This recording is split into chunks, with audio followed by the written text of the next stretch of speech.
How many of us feel that you have lost some money and some time in your life? और कितने लोग को लगता है उन्होंने अपने जीवन में कुछ पैसों को या कोई समय को खोया है? Okay, raise your hand. और अपने हाथों को उठा सकते हैं. Okay. Um, I first want to start with a story of my dad. Again, a funny story. I grew up listening from my dad कि पैसे पेड़ में नहीं फलते. और मैं शुरू करना चाहूँगा अपने पिताजी की कहानी को बता के, और वो एक बहुत फ़नी सी कहानी है कि वो ये कहानी इस बारे में कि the money doesn't grow on trees. Anything gets broken in the house, I drop a glass. पैसे पेड़ में नहीं फलते. और घर पे कुछ भी टूट जाए, अगर मेरे से ग्लास टूट गया तो वो कहेंगे कि money doesn't grow on tree. And then what happened after his retirement, he invested almost like 2 lakh in a JVG and Helios group, you know, and they were scams actually. So his 2 lakh just went away. और जब उनका retirement हो गया था, उन्होंने 2 लाख रुपए एक investment group में लगाए थे, और वो एक स्कैम था और वो चले गए पैसे फिर. Now, not that I was happy about it. ऐसा नहीं था कि मैं खुश था, We had very limited money. और हमारे पास बहुत ही कम पैसा था, बिल्कुल कम ही I था. had just passed 12th standard and you know my dad was already retired. I mean he married very late. और जब तक मैं 12वीं क्लास ख़त्म करा था, मेरे पापा का रिटायरमेंट हो गया था, उनकी शादी काफ़ी लेट हुई थी. And as I grew, I always thought that काश वो 2 लाख रुपए होते हैं, आज तक 10 लाख बन जाते हैं. और जब मैं बड़ा हो रहा था, मैं सोचता था I wish that 2 lakh would have been there and it would have turn 10 lakh by I used to calculate if that was put in Kisan Vikas Patra, then after 6 years this much would come. Then I'll reinvest, then this much will come.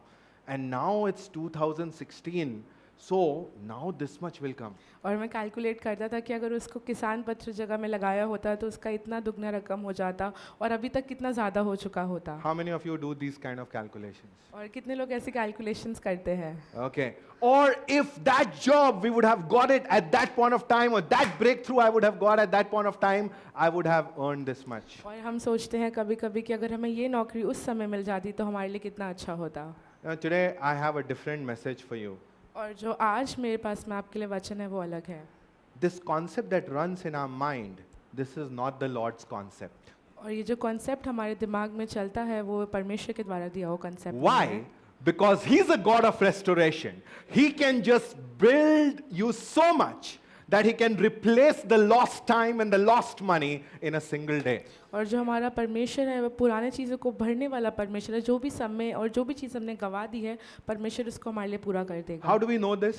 और ये हमें कैसे पता I want to चलता give you है? some examples and you will have the word backing, you know, in order to just meditate on this and understand this, so that if any of you ever feels, I have lost this in my life, or did a wrong course and 2 years were gone, oh, my marriage time got over, oh, this much of time I wasted, you stop thinking that way, because I stopped thinking that way after these revelations. और मैं आपको कुछ उदाहरण देना चाहूँगा. अगर आपको लगता है कि आपने कुछ समय गंवाया है, आपने कोई कोर्स किया है, वो समय चला गया था, कोई आपने काम किया था, आपका शादी का समय जा रहा है, तो मैं आपको उसके लिए उत्साहित करना चाहूँगा.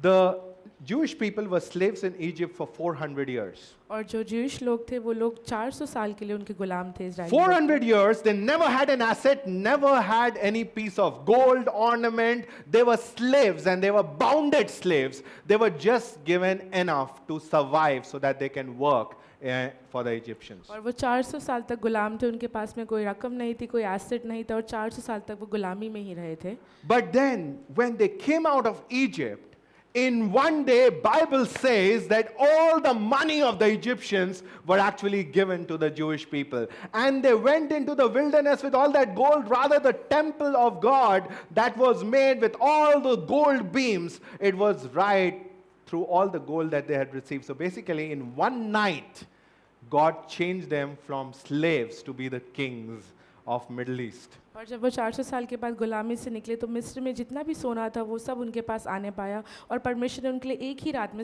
उनकी परिस्थिति को बदल दिया. There are other characters in the Bible like Moses. At his prime time, when his health was so good, when he can actually, you know, he had so much strength that in a fist fight he can kill someone, you know, that was the strength in his body. At that time, he went to a foreign land and all that he had learned as a king. You know, he can be the prince of Egypt, but then all that was lost, and he could have thought that, Lord, all these 10 years, 15 years, my life is gone. I am now in a different country. And Bible says, when the 10 commandments were given to him, he was 80 years old. And in 80 years old, he had the strength in his body to bring those 10 commandments to stones, which have been like 50 kgs, and he came down. That much strength he had, and then he continued for another 40 years. You know, basically what Lord is saying, okay, forget about you thinking that, oh, you lost from 30 to 40, 20 to 40. I can restart life at 80 for you. और मैं दूसरा उदाहरण आपको मूसा का देना चाहूँगा। मूसा अपने मुख्य समय पर एक परदेश देश में था। उसके बाद परमेश्वर ने उसे 80 साल की उम्र में 10 आज्ञाएँ दी, और वो 50 किलो की जो वो ईंट थी वो उसको लेकर नीचे आने पाए, और परमेश्वर ने उसको और 40 साल दिए। I want to give you another example. और मैं एक और उदाहरण देना Joseph चाहूँगा। is in prison, और जो यूसुफ था वो जेल में था, and he has reached prison somewhere around 20 years old. और जब वो जेल में गया था तब वो 20 साल का था, And he is in prison somewhere around, and he is 30 years old. और वो जेल में ही था जब वो 30 साल का था, All his other brothers are married. और उसके जितने भी भाई थे वो शादीशुदा थे। He might be thinking, Lord, शादी के टाइम तो मैं जेल पे आ गया. वो सोच रहा होगा कि Lord why am I in jail when it's my time to get married. You know, the time when the dream that you gave me was supposed to come to pass, I am in prison. और जिस समय पर वो स्वप्न मेरे पास में आया था उस समय पर उस समय मैं जेल में हूँ। What did God do? और क्या किया परमेश्वर ने? God raised him to be the prime minister in one day. और परमेश्वर ने उसको उस जगह का मंत्री बनाया एक ही दिन में। And then he had children like his brothers. And when Jacob blessed them, he blessed them more. And that's why when Israel was divided, it wasn't divided into 12 units. It was divided into 13 units because, you know, he had two sons, Ephraim and Manasseh, and both were given separate territories. So basically God said, okay, whatever you have lost, I want to repay you, and I want to give you more than your brothers. और उनके जो उसके जो बच्चे होने पाए, उनके भाई जैसे होने पाए, और जेकब ने उनको और आशीषित किया, और दोनों बेटे को अलग अलग टेरिटरी मिलने पाई। Amen. Is that enough evidence for you to not think like that? और ये क्या हमारे लिए काफ़ी है एविडेंस ऐसे सोचने नहीं के लिए? Amen. Can you just close your eyes right now? और आइए अपने आँखों को हम बंद करेंगे। All the thoughts that you have regarding losses that you had in your life, can you cancel it in the name of Jesus? और जितने भी विचार है हमारे जीवन में कुछ खोने के बारे में, उसको हम यीशु के नाम से कैंसिल करेंगे। And even as you prepare to give an offering for the house of the Lord or bring your tithes at the start of the month, can you just tell the Lord that, Lord, through my giving, I am just declaring that I do not have a lost mentality. I understand my God is good enough to restore any situation, to build down any kind of collapse in my life in one day, and that's the power of my God. और जैसे कि हम अपने हृदय को तैयार करते हैं भेंट और दशमांश के लिए, हम अपने आप को स्मरण कराएंगे कि हमारा जो परमेश्वर है वो खोई हुई चीज़ों को हमारे लिए भरपूरी से पूरा कर सकता है। Can you all stand right now? क्या हम अपने स्थानों पे खड़े हो सकते Stretch हैं? forth your hands towards heaven. Can you receive it right now and say that, Lord, I will never think of loss as a dent that is for life, as I know my God is the healer, and every dent can be cured in a single day by my Lord. और हम अपने आप को जब अपने स्थानों पे खड़े सोचने पाएंगे कि परमेश्वर जो है हमारे हर एक खोई हुई चीज़ को, कोई भी उद्धार को, कोई भी कर्जे को एक ही दिन में पूरा कर सकता है। I thank you, Jesus. धन्यवाद यीशु। I ask this in Jesus' name. और मैं यीशु के नाम से मांगता हूँ। Amen. Amen. Amen. Amen. Amen. Let's just prepare as we give into the house of the Lord. If I can request the worship team to lead us into an offering song. और worship team आगे आ सकती है offering song के लिए।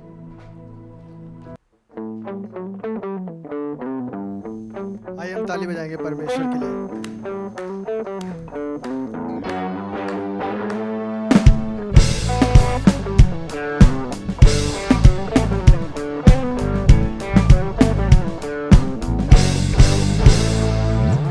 पंखों में चंगाई है, यीशु नाम बड़ा ही चमत्कारी है, तुझको छू कर वो स्वस्थ कर रहा है, संपूर्णता का समय आ गया है, तेरे पंखों में चंगाई है। यीशु नाम बड़ा ही चमत्कारी है, तेरे छूने से स्वस्थ हो गया मैं, तुझसे मिलके संपूर्ण हो गया है। तेरे वचन पर मैं खड़ा हूँ, मैं चंगा हूँ, मैं रिहा। तेरा वचन सबसे महान प्रबल हुआ है सर्वदा। चंगाई मेरी विरासत है, यीशु तू ही मेरी हिफाजत है। चंगाई मेरी विरासत है, यीशु तू ही मेरी हिफाजत।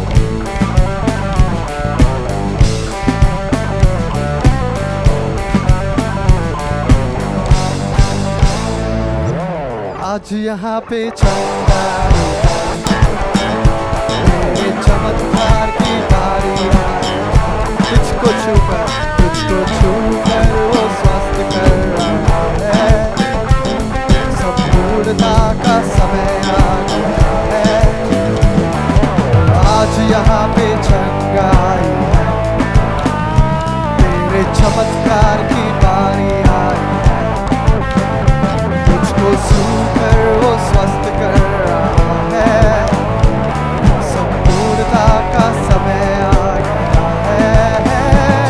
तेरे वचन पर मैं खड़ा हूँ, मैं चंगा हूँ, मैं रिहा। तेरा वचन सबसे महान प्रबल हुआ है सर्वदा। चंगाई मेरी विरासत है, यीशु तू ही मेरी हिफाजत है। चंगाई मेरी विरासत है, यीशु तू ही मेरी हिफाजत है।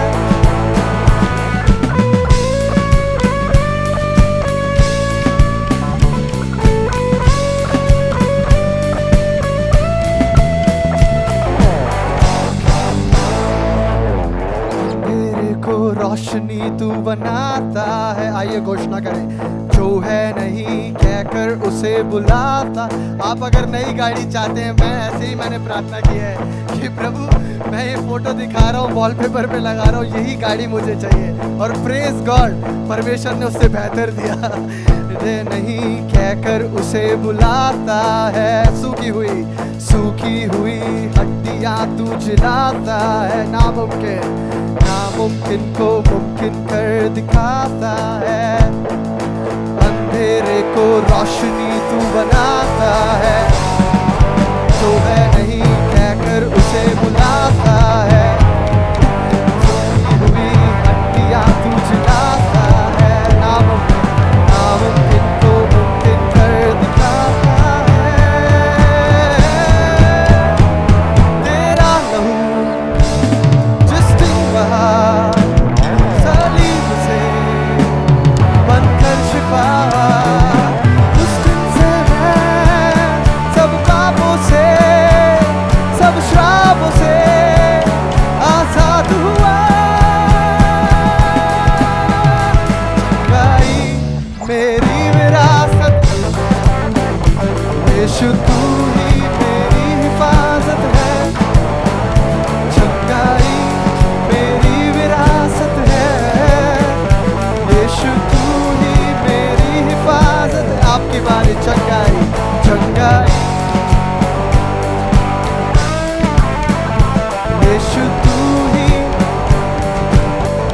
एक आखिरी बार गाएंगे फिर। चंगाई मेरी विरासत है, यीशु तू ही मेरी हिफाजत है।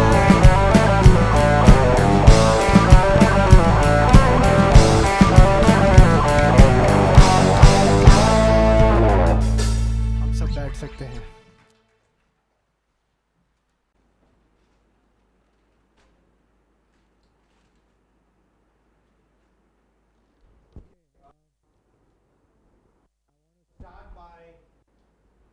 telling you about church friendship. और मैं आपको शुरुआत करना चाहूँगा बताने के बारे में कि चर्च में जो दोस्ती होती है वो कैसी होती है What is church friendship? और कलीसिया की दोस्ती क्या होती है। And I've got two examples of that. और मेरे पास में 2 उदाहरण हैं उनके लिए। Montreal buys a bike. Montreal buys a bike. और मॉन्ट्रियल जो है वो एक बाइक खरीदते हैं And Neha's mom is scolding him for making such a big expense. और नेहा दीदी की जो मम्मा है उनको गुस्सा कर रही है इतना बड़ा खर्चा करने के लिए। Prabhat goes to meet Montreal in his house. और प्रभात भैया जाते हैं मोंटू भैया के घर पे उनसे मिलने के लिए He also hears the same scolding और उनको भी वही डांट पड़ती है because of church friendship. कि Amen. वो चर्च की दोस्ती है। Everybody understands church friendship now? और कलीसिया की जो दोस्ती है उसको आप समझ पा रहे हो। Okay. You want some more examples? I am taking some of the people from this church to the Gurgaon church. They have to practice. और मैं इस कलीसिया से कुछ लोगों को गुड़गांव कलीसिया लेके जा रहा था उनको प्रैक्टिस करनी है। And in my car, I have some girls and Manav. और मेरी गाड़ी में कुछ लड़कियां हैं और मानव है, And Kavya is also there. Kavya भी है। And Kavya keeps on lecturing Manav about chivalry. और जो काव्या है वो मानव को शिवलरी के बारे में लेक्चर दे रही थी That learn to pick up girls' bags. और ये कि आपको जब लड़कियां चल रही होती है उनकी बैगों को उठाना चाहिए। Manav is not interested at all in और this. मानव को कोई इंटरेस्ट नहीं है उस चीज़ों में। Finally, we land in Gurgaon church. और फाइनली हम लोग गुड़गांव चर्च पहुंचते हैं I find Manav with Kavya's bag for 2 hours. और मैं देखता हूँ कि जो मानव है वो काव्या के बैग को 2 घंटे से रख के बैठा है। This is church friendship. ये होती है कलीसिया की दोस्ती। Okay, now the word. और अब हम वचन में जाएंगे। Okay. I believe that we all need to understand the rewards that Jesus has for us. And before we understand that, we need to differentiate between gifts and rewards. और मैं चाहता हूँ कि हम समझ पाए कि जो परमेश्वर ने हमारे लिए प्रतिफल रखा है वो क्या है और उनको हम कैसे अलग भीतर डिफरेंशिएट कर सकते हैं। The first thing I want to tell you that there's a difference between gifts and rewards. और जो पहली चीज़ मैं आपको बताना चाहता हूँ वो ये है कि भेंट और एक प्रतिफल में क्या डिफरेंस होता है। What is a gift? और एक भेंट क्या होता है? Gift is given to everyone. और जो भेंट होता है वो सबको दिया जाता है। Like Women's Day, we had this chopper given to all ladies. Hope you are using it. और जैसे कि वुमेंस डे पे सब लोग को चॉपर दिया गया था, मैं आशा करता हूँ कि आप उसे इस्तेमाल कर रहे होंगे। Many people are like, what? Chopper था वो, पंखा नहीं था. कुछ लोग ऐसे होंगे कि was it a chopper? It was not a fan. Okay, so now gift was given to everyone. और जो भेंट होता है वो सबको दिया जाता है। As long as you are a mother, you were जब- given that. जब तक आप एक माता हो वो गिफ्ट आपको दिया गया था। Okay. Now, it's not based on whether you have done anything or whether you have not done anything. और वो इसके ऊपर नहीं निर्भर करता है कि आपने क्या करा है और क्या नहीं किया है। The same thing is with salvation. Salvation is a gift, it's not a reward. It's coming from the personality of the giver. It's because his work, and we don't qualify, we have not earned it, we just receive it as a gift. और वही चीज़ उद्धार के साथ में है, जो परमेश्वर के जो चरित्र है वो उससे हमें उपहार में मिला है, हमें उसके लिए कुछ करना नहीं पड़ा है। All the people in India look forward for Diwali gift or Christmas gift that's given to every employees. और सब लोग जो भारत में होते हैं वो दिवाली गिफ्ट के लिए वेट करते हैं जो उनको ऑफिस से मिलता है। I was once looking at all the certificates I have earned in my life. और मैं एक बार अपने सारे सर्टिफिकेट्स को देख रहा था जो मैंने अपने जीवन में पाए हैं। And I went through my file and saw all the certificates that I have earned through my career. और मैं अपनी फाइल में देख रहा था कि कितने सारे सर्टिफिकेट्स हैं जो मुझे पूरे अपने करियर में मिले हैं। And I figured out that all the certificates have been given to all the employees. That's why it's there. I have never done something spectacular to actually deserve a special certificate. You know, all the certificates have been given to everyone. और मैं समझ पाया कि जो भी मेरे पास certificates है वो वही सर्टिफिकेट्स है, सबको दिए जाते थे, वो ऐसा कोई खास वाला सर्टिफिकेट नहीं है। So you see that gifts are given to every individual, and that's why salvation is a gift, it's not a reward. And Bible is so good in its vocabulary that whenever it's salvation or whether it's gifts, when it's given because of the credential of the giver, it's always said as a gift. And if it's about the credential of the receiver, it's called rewards. और जो हम देखते हैं जो उद्धार है वो एक भेंट है जो हमें परमेश्वर द्वारा दिया गया है, वो एक पुरस्कार नहीं है पर वो एक भेंट है। Today in my message, I want to liberate people by, that your understanding that you need not work for your salvation because it's a gift of God. It will never be rewarded unto you. But at the same time, do not stop there. Understand that the Lord has a lot of gifts in store for you and you need to tap into all those areas. और मैं आपको बताना चाहूँगी कि उद्धार जो है वो एक भेंट है जो परमेश्वर से आपको मिलता है, पर उसमें हमें कार्य करने को बंद नहीं करना है क्योंकि परमेश्वर हमारे लिए और भेंटों को रखता है। So the primary verse about this is taken from Ephesians chapter 2 verse 8 and 9. It says, "For it is by grace you have been saved through faith, and it's not from yourself. It is a gift of God, not by works. No one can boast." और जो हमारा वचन है वो इफिसियों 2 के 8 और 9 से लिया गया है, जिसमें लिखा है क्योंकि अनुग्रह ही से तुम्हारा उद्धार विश्वास के द्वारा हुआ है, और यही तुम्हारी ओर से नहीं वरन परमेश्वर का दान है, और ना कर्मों के कारण, ऐसा ना हो कि कोई घमंड करे। Amen. Okay. So now, does everybody understand what is a gift? Gift is not based on your performance. It's the grace or it's the personality of the giver that qualifies a gift. और क्या हम भेंट का मतलब समझ पा रहे हैं कि भेंट जो होता है एक उपहार होता है जो हमें मिला जाता है और वो एक अनुग्रह के द्वारा मिला जाता है। Now suppose I expect a gift from Ambani. और एक उदाहरण रूप में अगर मैं एक अंबानी से एक भेंट की आशा करता हूँ, I would not expect a chopper, right? और मैं उससे एक चॉपर नहीं सोचूंगा मिलेगा I करके, will expect a different chopper, और मैं एक अलग चॉपर सोचूंगा। right? You see that the giver of the gift, the personality of the giver reflects on the gift that he is giving. और आप देख सकते हो कि जो इंसान आपको वो भेंट दे रहा होता है उसकी पर्सनालिटी से पता चलता है कि हमें क्या भेंट मिलने वाली है। I remember long time back, I always used to give sandwich maker to individuals. और मुझे याद है बहुत समय पहले मैं सब लोगों को सैंडविच मेकर दिया करता था। And I remember it was Rolly's birthday and she met me in the church and she told me, 2 sandwich maker मेरे पास पहले से ही हैं. और मेरे को याद है कि रोली दीदी का बर्थडे था और उनको मैं चर्च में मिला था और उन्होंने कहा था कि मेरे पास 2 सैंडविच मेकर रखे हुए हैं, I already have 2। The gift will always represent the giver, and that's why salvation is such an amazing gift that you actually cannot work for, because it's the character of your saving God who just gives you this gift. और जो एक उपहार है वो दर्शाता है कि देने वाले के मन में क्या है, और इसलिए हम देखते हैं कि उद्धार जो है एक फ्री में गिफ्ट है जो हमें परमेश्वर देता है। Okay. Now, gifts are also irrevocable. That's what the Bible says in Hebrews chapter 10. It says, God's gift and His calling is irrevocable. और हम देखते हैं जो भेंट होते हैं वो अटल होते हैं, जैसे कि हम वचन में देख सकते हैं जिसमें लिखा है कि परमेश्वर के वरदान और जो भेंट है वो अटल है। Tell your neighbor, your gift and calling is irrevocable. और अपने पड़ोसी की तरफ मुड़ के बोल सकते हैं कि आपकी जो भेंट है और जो आपका कॉलिंग है वो अटल है। Is like, never you will disqualify for that. Your calling to heaven is irrevocable. Your salvation is irrevocable. You being the son of God is irrevocable. It's like my daughter telling me that you will continue to be my dad no matter what I do. और अपने पड़ोसी की तरफ मुड़ के बोल सकते हैं कि जो आपका जो भेंट है और आपकी जो कॉलिंग है वो अटल है, क्योंकि जैसे मेरी बेटी अगर वो बोलेगी कि आप मेरे पिता नहीं हो, ऐसा नहीं हो सकता है। Okay, now we have got a property in Gurgaon. और मेरी प्रॉपर्टी थी गुड़गांव में। है, sorry. है। Now, when my daughter grows up, then she automatically gets that property. और जब मेरी बेटी बड़ी हो जाती है तो वो ऑटोमेटिकली वो प्रॉपर्टी उनको मिलेगी। Will she earn it? और क्या वो चीज़ के लिए वो कुछ अर्न करेंगी, उनकी रकम चुकाएंगी? No. नहीं, So it's a gift. वो एक भेंट है। Okay. Now suppose I tell her that if you do really well in your exams, I'll buy you a cycle. What is that? और That's a reward, So you see that God has both aspects for us.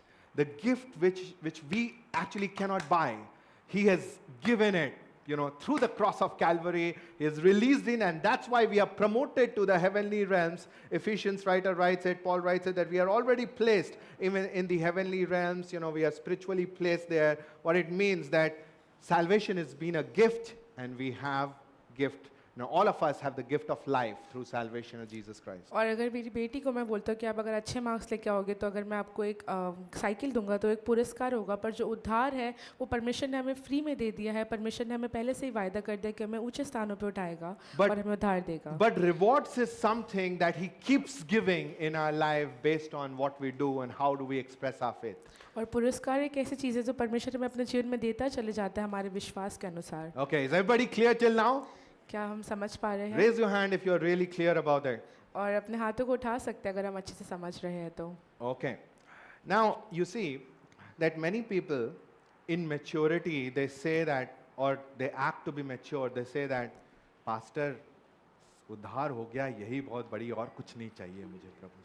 और कुछ लोग जो होते हैं maturity में immaturity में ऐसे बोलते हैं कि pastor we have got salvation that is enough for us. You know, and that's good to start off with, because the gift of salvation is the best gift that you can ever get. और वो एक अच्छी चीज़ है शुरुआत करने के लिए, क्योंकि जो एक उद्धार का भेंट है वो सबसे अच्छी चीज़ होती है। That brings us to this amazing verse that I also had never studied really well before.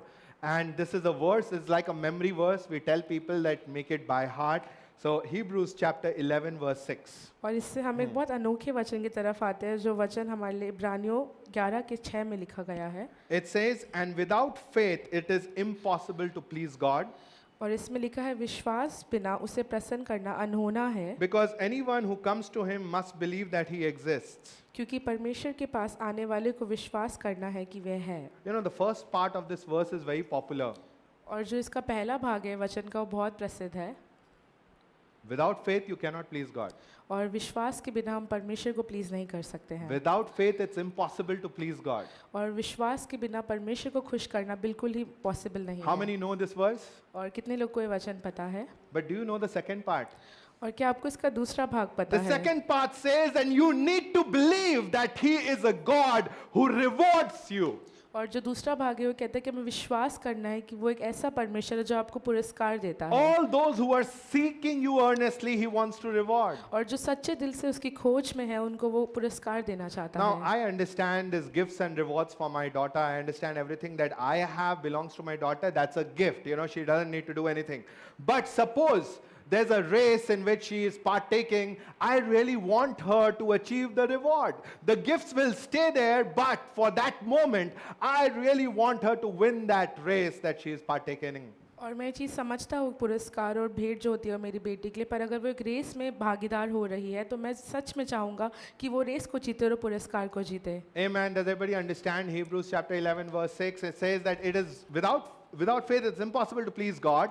So what we need to believe, what we have to have faith in, that He exists, you know, which all believers do, and we also need to believe that He rewards those who earnestly seek Him. और क्या हम इस वचन को समझ पा रहे हैं कि विश्वास हमें करना ज़रूरी है कि परमेश्वर है, पर हमें ये भी विश्वास करना है कि जब हम उसकी खोज करते हैं तो परमेश्वर हमें उसके लिए पुरस्कार देता है। Okay. Now my second example.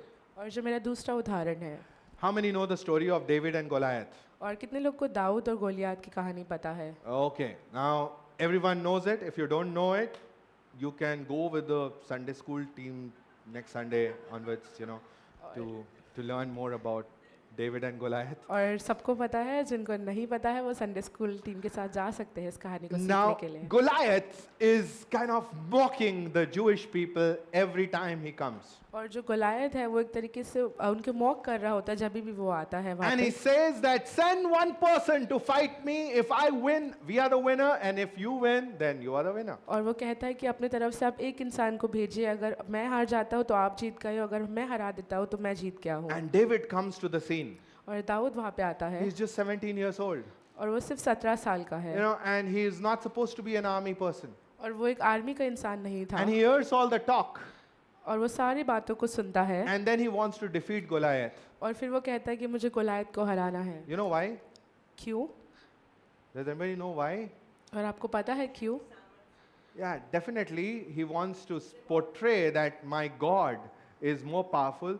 But look at what he asks the people. The first thing he asks is he reaches there and he hears that Philistine talk and mock God's people, and he asks the people around, what is the reward? Isko marne se milega kya? You know, you see, the man after own God's heart, you know, he's a man after God's own heart, you know. he is the guy who's showing, yes, I do not want the God of Israel to be mocked.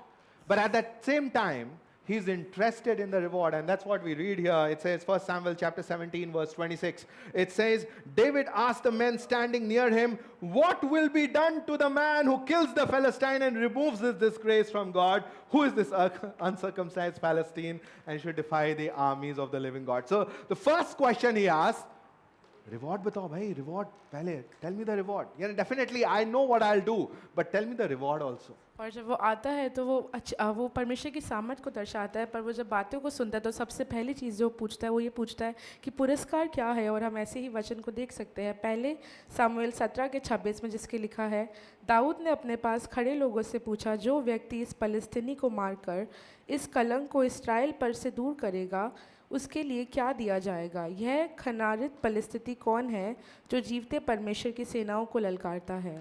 And what is the reward? Does anybody know what's the reward? और वो पुरस्कार क्या था? रानी मिलेगी. और जो रानी, you'll get the queen. You know, and David said, oh, धर्म भ्रष्ट कर दिया मेरा. You know, that's not how David behaves. David actually goes ahead and marries Michal, Saul's daughter. He marries Michal. So basically what David is saying, that yes, I understand the gift that I have. What was his gift? The gift was, you know, to slay the giants. That was a gift given to him. But he's also he's also looking for rewards that this assignment has.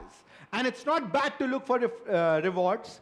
I do not want to encourage you to go for rewards. I mean, just only look at rewards. You know, there's other things actually that David is looking at. But he's also interested in the rewards. And that motivates him to just go in the next sphere of his life, has now come in the royal lineage of Israel. और जो उसको वो दानव को मारने का जो चीज़ था वो उसको भेंट रूपी दिया गया था, पर जो दाऊद था वो पुरस्कार को लेके भी उत्सुक था और वो अपने जीवन के नए स्टेज में जाने के लिए पुरस्कार को लेता था. So, you know, David is showing us that our God is really interested to continually give us rewards at every phase of our life. और दाऊद से हमें ये पता चलता है कि जो हमारा परमेश्वर है वो काफ़ी इंटरेस्टेड है हमको हमारे अलग अलग स्टेजेस में जीवन के पुरस्कार देने के लिए. I want to tell you that rewards are earned through faithfulness, obedience, sacrifice, stewardship, taking stands for the Lord, exhibition of outright faith, and many other things. You know, whatever stances you take for the Lord, everything is rewarding. और मैं आपको बताना चाहता हूँ कि जो प्रतिफल है वो हमें विश्वास योग्यता, आज्ञाकारिता, त्याग, अच्छी भंडारी और प्रभु के लिए दृढ़ता दिखाने के हर एक कार्यों के लिए मिलती है. Okay, does everybody understand all this? क्या हम इस चीज़ को समझ पा रहे Okay, हैं? does everybody understand that, you know, there are gifts and there are rewards? Gifts, you really can't work for it. You know, that's a free gift. It's God's given. You know, like the gifts of the Spirit, it's gifts of the Spirit. You cannot receive, like, it's not the reward of the Spirit. So healing and all the gifts of the Spirit are given by the Holy Spirit in God's grace. But there are other rewards also that you can work for and you can achieve in this life by just taking stands for the Lord. और क्या हम भेंट और पुरस्कार में हम मतलब को समझ पा रहे हैं कि जो भेंट है वो परमेश्वर ने फ्री में दिया है, जैसे पवित्र आत्मा के भेंट होते हैं, और जो पुरस्कार है वो उनके लिए हमें कार्य को करना पड़ता है. Okay.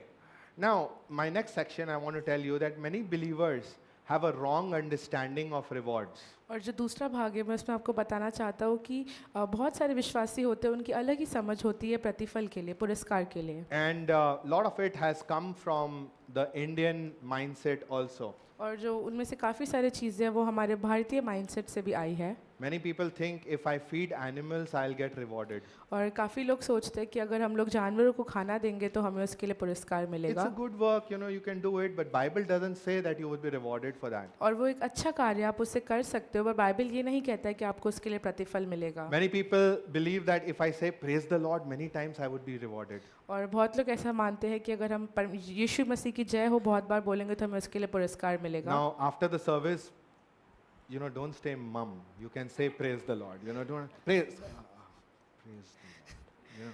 और सभा के बाद में ऐसा नहीं है कि हमें जय मसीह की नहीं बोलना है, हम बोल सकते हैं उसको. But you know, if you think that too many times saying it is rewarding, और अगर हम सोचते हैं कि उसे बहुत बार बोलने से हमें कोई प्रतिफल मिलेगा तो ऐसा नहीं है. many people think having a bodily posture which exhibits humility will give me reward. Like, I'll always be like this. Hello, sister. You know. और बहुत लोग सोचते हैं कि अगर ऐसे हम झुक के बिल्कुल हम्बलनेस से बात करते हैं, नम्रता के साथ बात करते हैं, तो उसका भी हमें प्रतिफल मिलेगा. Many people think that if I hold holy objects like a cross or like anything holy thing in regard, I would be rewarded. और बहुत लोग सोचते हैं कि अगर हम पवित्र चीज़ों को अपने पास रखेंगे, जैसे कि क्रॉस हो गया, कुछ हो गया, तो हमें उसके लिए भी प्रतिफल मिलेगा. When I was a kid, while watching a match, somebody gave me a small cross, and I believe that if I keep the cross in my palm, the batsman will not get out. और जब मैं छोटा था तो एक match चल रहा था और मेरे को लगा था कि अगर मैं क्रूस को अपने हाथ में रखूंगा तो जो बैट्समैन है वो आउट नहीं होगा. And then I figured out that the longer it stayed in my palm, India was losing.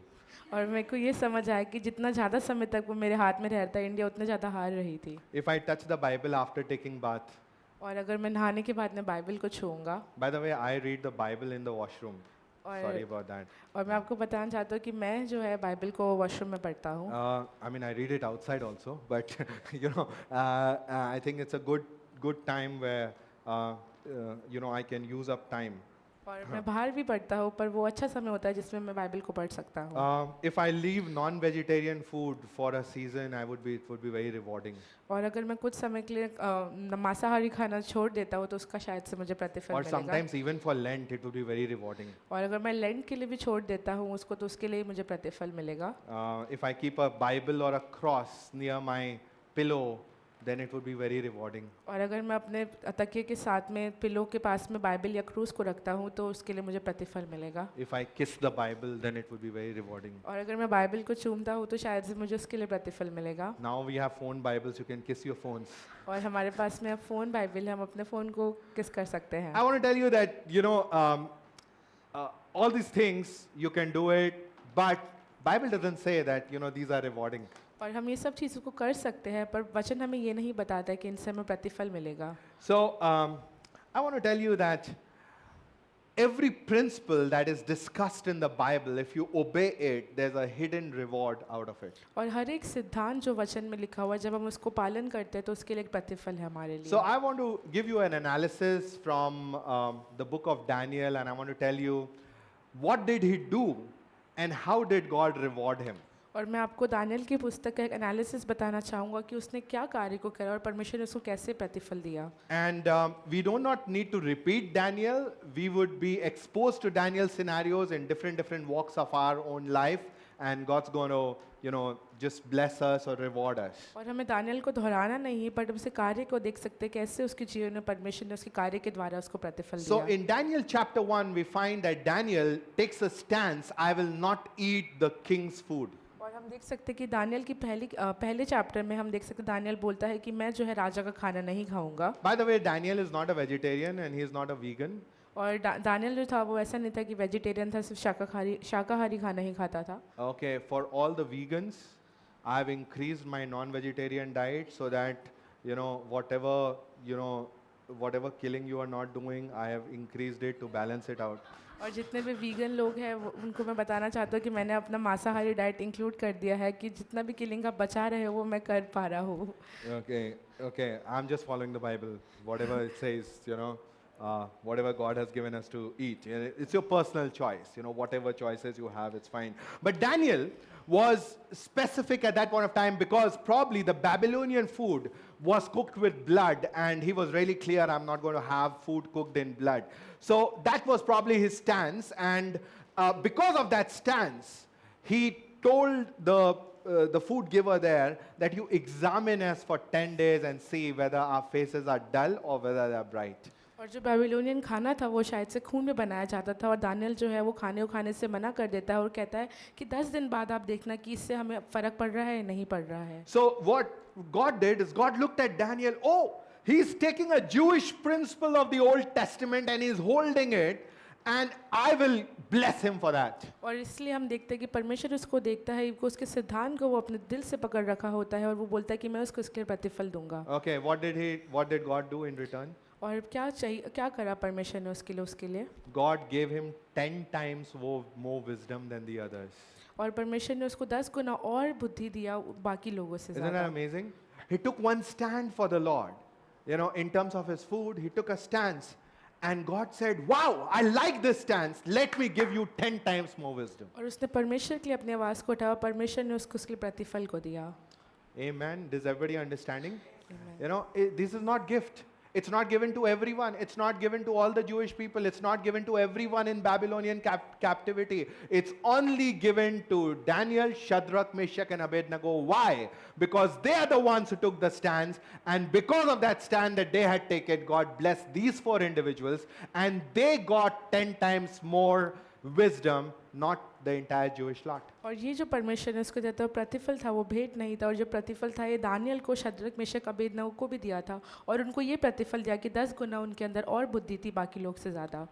In Daniel chapter 2, और दानियल के दूसरे चैप्टर में Daniel shows immense boldness. और जो दानियल है वो एक बहुत दृढ़ता को दिखाता है। He goes to the king and said that, you have dreamed something and you want these people to, all the astrologers and all the soothsayers to actually now give you the interpretation of the dream. I'll tell you the dream and its interpretation. You just give me one night. और Daniel दृढ़ता के साथ राजा के पास में जाता है, कहते हैं कि आपने इस स्वप्न को देखा है और मैं इस स्वप्न को आपके लिए ट्रांसलेट कर सकता हूँ। और उसने इस कार्य के द्वारा परमेश्वर की महिमा दी। Because of his boldness and the step that he took and understanding his gifting that the Lord has already given, which is interpretation of dreams and examining what dreams God is giving to a different individual, because he used that gift, mind you, it's a gift, it's not a reward, because he used his gift really well and with boldness, God actually gave him new rewards in Daniel chapter 2. और जो उसका भेंट था कि वो सपनों की व्याख्या कर सकता है, जो वो भेंट था उसको जब उसने इस्तेमाल किया परमेश्वर की महिमा के लिए, तो परमेश्वर ने उसको उसके लिए भी और प्रतिफल को दिया। Okay, what was the gift in second chapter? और जो दूसरे चैप्टर में हम देखते हैं वो भेंट क्या था? Now you are the prime minister. और जो वो भेंट था वो ये था कि अब आप एक मंत्री हो। Daniel says, no, reward is not good enough. I want more reward. He says that my 3 friends, they will also be assist me in my prime minister's role. और दानियल बोलता है कि ये मेरे लिए जो भेंट है काफ़ी नहीं है, तो उसको मिलता है कि जो उसके बाकी के 3 दोस्त होते हैं वो लोग भी उनके साथ में मंत्री बन They are जाते also हैं। promoted. और उनको भी आगे उनको प्रमोट किया Now जाता these है। 4 individuals are leading Babylon. और जो ये 4 व्यक्ति थे बेबीलोन को पूरा लीड कर रहे थे। You see, what was the gift that Daniel had? और वो क्या भेंट थी जो दानियल के पास में थी? Interpretation of dreams. और वो सपनों की व्याख्या करना था। What is the reward he is getting? और उसके लिए उसको क्या पुरस्कार मिल रहा है? Promotion.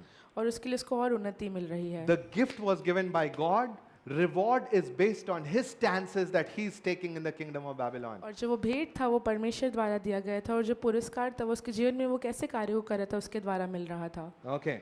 Now, Daniel chapter 3. और हम देखते हैं दानियल का तीसरा chapter. Shadrach, Meshach, and Abednego, they do not bow before the king's idol. और शद्रक, मेशक और अबेदनगो जो होते हैं वो मूर्ति के सामने नहीं झुकते हैं राजा की। What happens? और क्या होता है? God likes their dare. They are actually ready to get killed for the Lord. और जो परमेश्वर है उनकी हिम्मत को सराहता है कि वो परमेश्वर के लिए अपने जान को जोखिम लगा के बैठे थे। And after that, the king says that now they will be given even more promotion. I really don't know what kind of promotion is left, because they're already, regime toppers. Maybe, king is giving more roles in his palace also, Probably king is drawing himself away from administration and giving it more to Shadrach, Meshach, and Abednego. 3rd chapter, more promotion for them, and publicly they are acclaimed that the God of these 3 individuals is supposed to be followed in this kingdom. और राजा जो है उनको और पुरस्कार को देता है, उनको और उन्नति को देता है, और सबके सामने उनको बताया जाता है कि जो इनका जो परमेश्वर है वो सबसे बड़ा परमेश्वर है। Okay, you want to hear more rewards? और आपको और पुरस्कार के बारे में सुनना है? Daniel chapter 6. और दानियल के 6ठे चैप्टर में हम देखते हैं। Daniel says, throw me to the lions, but I would not worship the king. I'll worship the Lord. और दानियल बोलता है कि आप मेरे को शेरों की मांग में फेंक दीजिए, बट मैं उनके परमेश्वर के सामने नहीं झुकूंगा। Now this is the gift all of us will like. और ये जो पुरस्कार है ये हम सबको पसंद आएगा। What is the gift that Daniel gets? और- What is the reward that Daniel gets? और उसको क्या पुरस्कार मिलता है दानियल को? Daniel, we will throw your enemies to the lions. और दानियल को बोला जाता है कि आपके दुश्मनों को हम शेरों की मांग में फेंक देंगे। And all critics of Daniel and the ones who did not like, they're all, they all die. Basically what God is saying that my reward for you, even not fearing the lions for my name's sake, I'll make sure that you don't have a single enemy in this regime. और Daniel के जितने भी लोग होते हैं जो उसको पसंद नहीं करते होते या दानियल को जो पसंद नहीं होते वो लोग को शेरों की मांगों में डाल जाता है और परमेश्वर उसकी हिम्मत को देखता है कि वो उसके नाम के लिए उसको और पुरस्कार देता है। Daniel chapter 6 even says that God prospered Daniel and he remained to the time of Cyrus the Great. So basically, he was in royal palace in three major kings' dominion. One was Nebuchadnezzar, then Darius, and then Cyrus. So basically, the Babylonians, the Persians, and the Medes. It's three different eras. और परमेश्वर Daniel को और उन्नति को देता है और जो तीनों राजा होते हैं उनकी पीढ़ी में वो रह पाता है साइरस के समय तक। Now is the time for Daniel to die. और अब ये समय आ चुका था दानियल की मृत्यु का He has done his life really well. और उसने अपने जीवन को बहुत अच्छे से He बिताया got more dreams. That was his passion, and the gift of God that was given to him was inspiration of tongues. And God showed him everything, every regime, some of the major kings also till the time of Jesus. And now he is about to die. और उसका जो भेंट था स्वप्न देखने का उसने और स्वप्नों को देखा और सपनों की व्याख्या की और वो यीशु मसीह के समय तक। Daniel 12:13, angel of the Lord comes to Daniel and says that now you will rest. When you rise up, you will get more rewards. और You will Daniel get rewards for your faithfulness. It's like the Lord is encouraging Daniel all the time. Throughout his life, God gave him rewards. And at the end, before he died, God said that you will rest now and rise up one day to get your inheritance, get further rewards. और Daniel 12 के 13 में हम देखते हैं उसको परमेश्वर का वचन बोलते हैं कि अब आप आराम को करेंगे और जब आप उठोगे तो आपको और पुरस्कार दिया जाएंगे और आपको उठाया जाएगा। Okay, how many of you have children? और Raise your hand. कितने लोग यहाँ पे हैं जो बच्चे हैं Or you have बच्चे हैं जिनके a younger brother, very young to you. Raise your hand. और जिनके छोटे भाई बहन हैं वो अपने हाथों को उठा सकते हैं। Okay. How many of you like saying, well done, superb, wonderfully done? How many like doing that? और कितने लोग को ये बोलना बहुत अच्छा लगता है कि बहुत अच्छा कार्य किया है, शाबाश। I am liking it, to do it with my daughter. और मैं उसको बहुत अच्छा लग रहा है मेरे को ये अपनी बेटी के साथ में करने पे। I believe that when God made human beings in his own image, some of the emotions that we feel, he feels for his own children. और मैं ये विश्वास करती हूँ कि जैसे हम अपने बच्चों के लिए जो भावनाओं को फील करते हैं वैसे ही परमेश्वर भी हमारे लिए भावनाओं को He फील करता है। constantly wants to say, well done in your workplace, in your financial matters, in your investments, in your raising of children, in your obedience for the gospel, in the Great Commission. He wants to say, well done, my child. I want to reward you further. और वो हमको जब देखता है हम अपने कार्य को कर रहे होते हैं, अपने रिलेशन में होते हैं, अपने आर्थिक चीज़ों में होते हैं, अपने इन्वेस्टमेंट में होते हैं, वो हमको शाबाशी देना चाहता होता है, बोलना चाहता है कि शाबाश बेटा आपने बहुत अच्छा कार्य किया। Amen. Amen. Have you understood my message? और आप वचन को समझ पाए आज? Do you understand that there are more rewards for you? क्या आप इस चीज़ को समझ पा रहे हो कि आपके लिए परमेश्वर ने और पुरस्कारों को रखा है? You are not actually running for rewards. You are running for the principle that you are called for. Like David is actually not running for Michal, He is not running for Michal. He wants to destroy the Philistine, but he understands that there's a reward associated with that and he values that. Basically, he speaks Hebrews 11:6 and says that I believe in a God who rewards me. और इसलिए हम देख सकते हैं कि हम पुरस्कार के लिए भाग नहीं रहे होते, जैसे दाऊद नहीं भाग रहा होता है, पर जब अपने उनके सिद्धांतों की तरफ भागते हैं तो हम उसके पुरस्कारों को अपने जीवन में पा पाते हैं। Can we all stand right now? क्या हम अपने स्थानों पे खड़े हो सकते We हैं? are going to go into a time of communion. और हम अभी प्रभु भोज की तरफ जाएंगे And I want to showcase communion also as an example on today's message. और मैं प्रभु भोज को भी एक उदाहरण के रूप में आपको समझाना चाहूँगा। Now, communion is a gift. और जो एक प्रभु भोज है वो एक भेंट है It's the finished work of Jesus on the cross of Calvary. और वो परमेश्वर का पूरा किया हुआ कलवरी क्रूस का कार्य है। You have not done anything to take it as a reward. It's a gift. और हमने उसके लिए कोई कार्य को नहीं किया उसे पुरस्कार के रूप में पाने के लिए, वो एक भेंट है। It's the finished work of Jesus Christ on the cross of Calvary. और वो परमेश्वर का पूरा किया कार्य है कलवरी क्रूस But पे। you know what? There are many rewards associated with it. और आपको हमें जानना है कि इसके बहुत सारे पुरस्कार हैं जो जुड़े हुए Do हैं। you understand that, many people take communion as their medicine? और क्या आप इस चीज़ को समझ पा रहे हैं कि बहुत लोग हैं जो प्रभु भोज को एक तरीके से अपनी दवाई के रूप में लेते There are हैं hidden rewards inside it. और इसके अंदर एक छुपे हुए पुरस्कार है And you can tap into those rewards by your eyes of faith and by exercising faith. और वो पुरस्कार को हम पा सकते हैं अपने विश्वास के द्वारा। He is looking at you right now. He's looking at the body of Christ right now, and he has told all his angels, where can I release my reward? Which is the area where the next blessing I can pour in? और वो हमारी तरफ देख रहा है और वो देख रहा है कि किस क्षेत्र में हमारे को वो पुरस्कार दे सकता है। Can we close our eyes right now? क्या अपने आंखों को बंद कर सकते हैं इस समय? Father Lord, we come before you. पिता हम आपके समीप आते हैं। Lord, we release your anointing over this congregation. पिता हम आपके अभिषेक को इस सभा इस कलीसिया के लोग के ऊपर And डालते Lord, हैं। I pray that as we worship you, Lord Jesus, and as we praise you, I pray, Lord, that let your Holy Spirit reveal all that you have in store for us, Lord Father. And every reward and every principle that we can follow that's associated to some reward. पिता जैसे कि हम आपके नाम को समझते हैं पिता परमेश्वर होने दे पवित्र आत्मा हमें प्रकाशन देने पाए कि आपने हमारे लिए क्या पुरस्कार को रखे और आपके सिद्धांतों के ऊपर हम चलने पाए। As your eyes are closed right now, और जैसे कि हमारी आंखें बंद हैं अभी, can you ask the Lord, Lord, reward me in this area? और हम क्या परमेश्वर से मांग सकते हैं कि परमेश्वर मुझे इस क्षेत्र में पुरस्कार को And दीजिए। can you tell the Lord that, Lord, in this area, I will keep on this principle. I will hold on to the biblical principle. और क्या हम परमेश्वर को बोल सकते हैं कि पिता मुझे इस क्षेत्र में आपके सिद्धांतों को पकड़ना है, मैं आपके सिद्धांतों को पकड़ कर चलूंगा। I understand the word of the Lord which says that I must believe that God exists and He rewards those who earnestly seek Him. और मैं परमेश्वर के वचन को समझ चुका हूँ कि परमेश्वर है और परमेश्वर मेरे लिए उस कार्य को करेगा।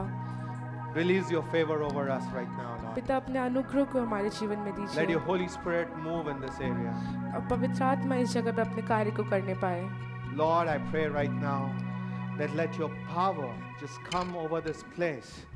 And Lord, free us from any mentality, Lord Father, which is not from you, any principle which is not from you, so that we can go into a new arena where we can be rewarded for everything that you have planned for us.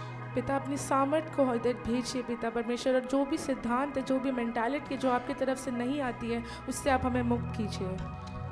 Can you just lift your hands towards heaven in case you feel that there's certain areas which are not getting rewarded in your life? Can you just raise it up before the Lord and say that, Lord, I want to commit to the principles of yours in this domain, in this area of my life. क्या अपने अपने हाथों को हम उठा सकते हो विश्वास से कह सकते हैं कि पिता परमेश्वर ये क्षेत्र है हमारे जीवन में जिसके लिए मैं आपसे पुरस्कार मांगना चाहता हूँ और आप मुझे पुरस्कार को दीजिए। So Lord, I pray right now, flow through your church, Lord, right now. Send your Holy Spirit, touch each one, Lord Father.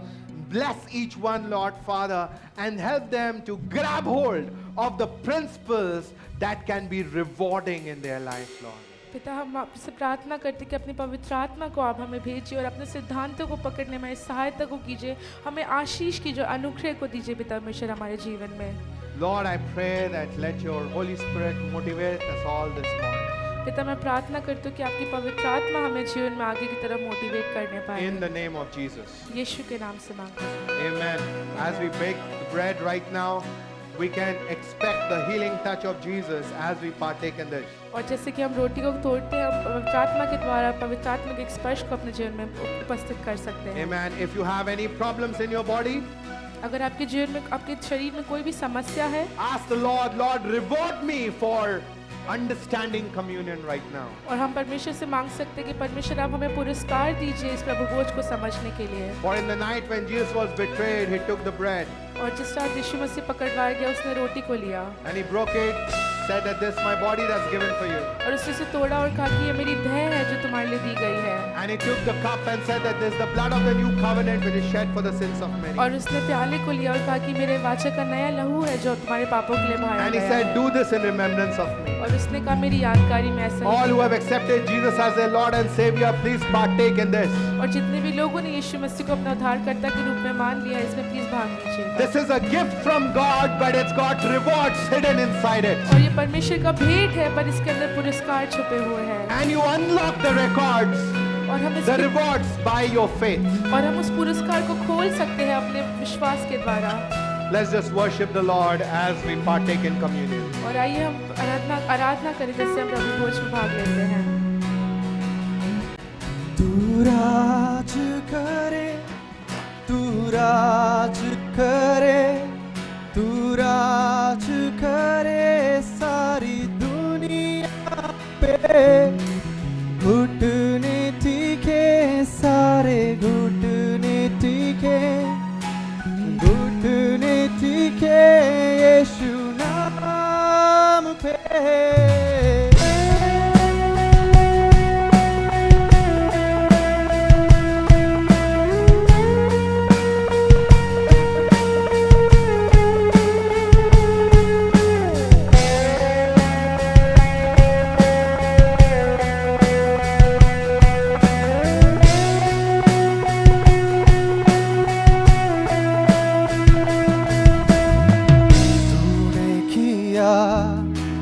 खाली अपने आप को छोड़ी सारी, होकर खुदा, होकर खुदा।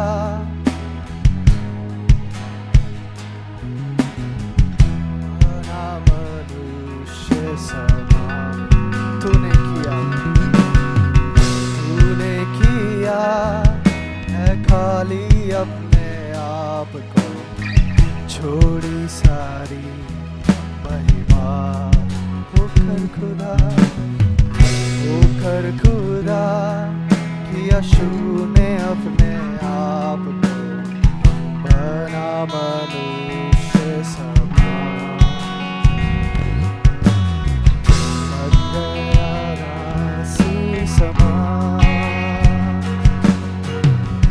मृत्यु सही मृत्यु क्रूस की, और हुआ सबसे महान। तू राज करे, तू राज करे, तू राज करे सारी दुनिया पे। घुटने टीके सारे घुटने टीके, घुटने टीके यीशु नाम पे।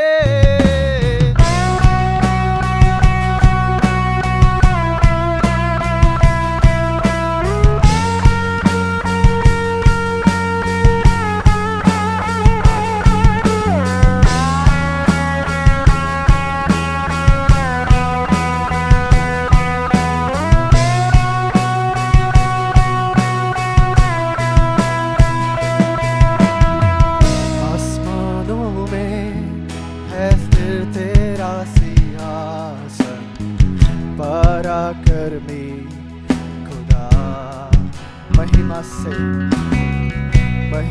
से अब फैले तेरा शासन, कदमों पे सारा जहां। सजदे में हर इंसान। वध जो हुआ निर्दोष में मना, तेरा है सारा अधिकार।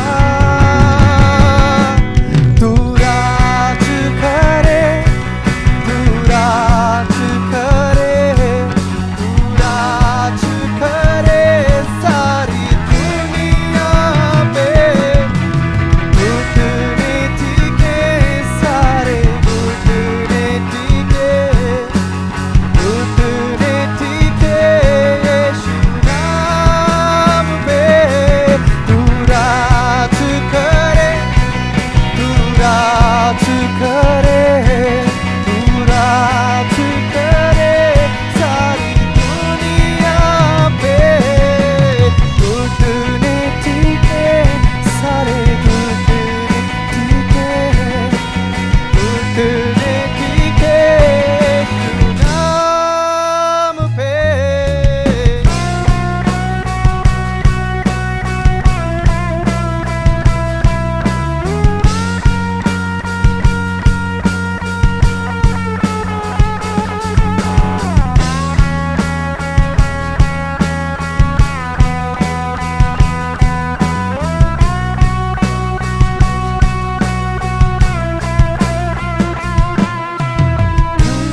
यीशु तू ही है खुदा, कल आज और सर्वदा।